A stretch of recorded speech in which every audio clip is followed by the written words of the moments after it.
যশোদা, যে প্রেমে গোপালে হয়েছিল বাঁধা।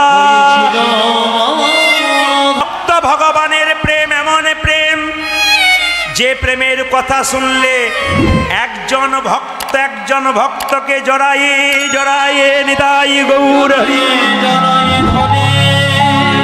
আমি যখন গৌরচন্দিকায় প্রেমের কথা বলছিলাম, সেই সময় এই জায়গায় প্রেমের বন্যা বইছিল, পেছন দিকেও ভক্তগণের প্রেমের বন্যা বইছিল, একজন একজনকে জড়ি ধরে কাঁদছিল। এ হলো প্রেম। আমি এখনকার প্রেম বলি নাই মা, হ্যালো আর গেল। আপনাদের দিকে নাই, আমাদের দিকে আছে। সকালবেলায় হ্যালো আর বিকালবেলায় গেল, তারপর দিন সকালবেলা আবার বাপের বাড়ি ফিরে এলো।